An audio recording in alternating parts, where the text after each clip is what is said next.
Hi everyone. In light of recent events that have been happening in our world, I decided it's time for me to make a video to offer my thoughts and observations on some paths that can lead to healing. And I don't mean paths that lead to something that just feels good. I mean paths that lead to genuine, deep, meaningful healing. Now, I will warn you with this video, my intention is to literally turn your world inside out, to lead you to a very powerful, profound insight and understanding. This may seem kind of dizzying, and it may make your head hurt, and you may feel deeply ponderous. That's all right. Just hang in there with it, because I promise you the awakening is very much worth it. I'll start with two lines from a recent Facebook post that I did after events in Charlottesville. And I said something like, the sheets are off for all of us now, and we are looking at each other face to face. So when someone looks at you, what do you want them to see? The problem or the answer? Now, while on the surface that may seem like common sense and a very nice thing to think about, I mean those lines much more deeply than people think. And it's related to the teaching of oneness. For those of you who don't know, I'm going to give you some examples of what the concept of oneness means, according to me. So let's say wherever you are, look at a person somewhere around you. If you can't find a person, just find a thing. It doesn't matter, an inanimate object.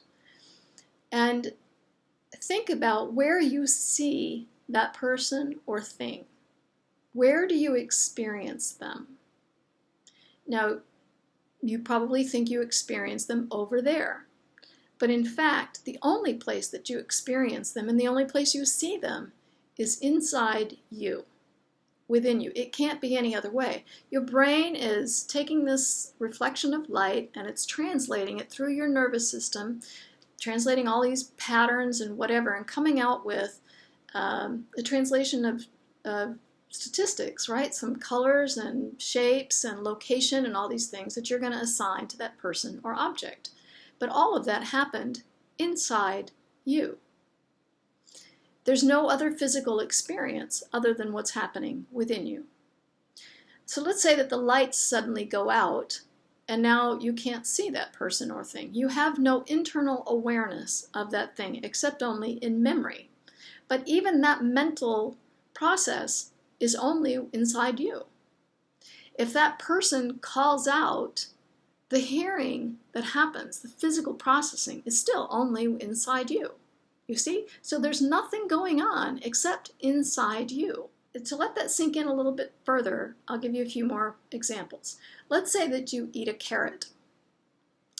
When you put that carrot in your mouth, the taste of the carrot is an experience inside you. It's not inside the carrot. You can't experience the taste of a carrot that's in the ground because your taste buds are not having an internal experience of it. It's all happening inside you. If a baby puts its hands on your hand, its hand on your hands, the softness that you feel is coming from the sensations on your own skin. It's not within the baby. And so if the baby is over there and you're not touching the baby, you don't have an experience of the softness. You may have a memory of it, but again, that mental process is only within you. If I tell you about a car crash that I saw, you might immediately have empathy towards the people involved. But you had no empathy towards those car crash victims until you had a mental awareness of it or a hearing about it. It's still happening only inside you, you see? So you can only have an internal awareness of life with being at one with life. It is oneness that allows us to experience life. It's the same thing with our what we think about what we experience, right? All of the mental processing that's going on is only within us. Our thoughts, our feelings, our beliefs about what we're seeing, about what we're experiencing. It's all a mental experience inside of us. Understanding that then, think about what's happening when we see or hear somebody else engaging in conflict or fear or hatred. Our experience of their hatred, we're only experiencing within us. We're also only experiencing the anger and the sadness and the blame and everything else within us. But it's all within us. So our experience of others' hatred is simply an experience playing out inside of us.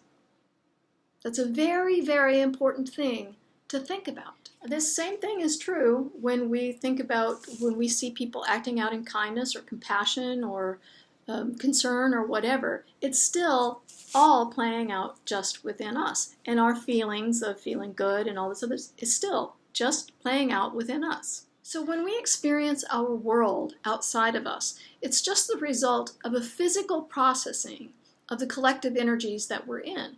And what those energies look like, smell like, taste like, feel like, etc., are the result of patterns of the energies that are in the collective mind. That's it, because we're all seeing the exact same kind of shape of chair, etc. Whether it's within me or within you, that chair is going to look the same shape because we're sharing the collective mind patterns.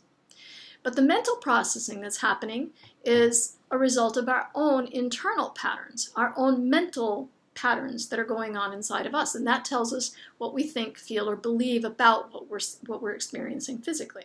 So you can see what you experience and feel about the world out there is all a reflection of the world in here. Yeah? And you, the output that you have, your expression, the outcome of your own mental processing, is a reflection to and for the world. Now, the most important thing to understand here is your mental processing part. And so why is that important?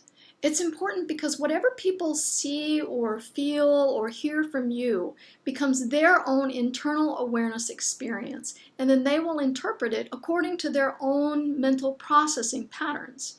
And so you are giving them an opportunity, you're showing them what's possible. You can either show them what already exists in their mental patterns, or you can show them what is possible to shift to. Right? You can be that expression of change. Gandhi's words, be the change you wish to see in the world. That's what this means. So now that you understand that, I have a few questions I want you to consider. Number one, what am I intentionally engaging in within myself and why? If you're constantly watching or reading news reports about conflict, fear, and hatred out there, why do you seek the experience of this constant awareness of conflict, fear, and hatred within yourself? Here's where you need to be really honest about your motivations, because whatever you're intentionally bringing into your experience is yours to process and no one else's. You brought that into your experience for a reason, which leads to the next question. What are you aiming for with your mental processing? Are you aiming to more deeply entrench something you already think, feel, or believe? Or are you seeking to more deeply learn and understand and see things in a new way within? Are you aiming to process your own fear or trust? Are you aiming to process your own judgment or compassion? And so on. Again, you got to be very honest here and consider both why and how you're using any particular experience. So you got to dig deep and examine what outcomes you're seeking for yourself, which in turn will then be what you have to offer to others. Which then leads to the last question, which is, what am I aiming to reflect to others? Are you aiming to offer a reflection you think is helpful?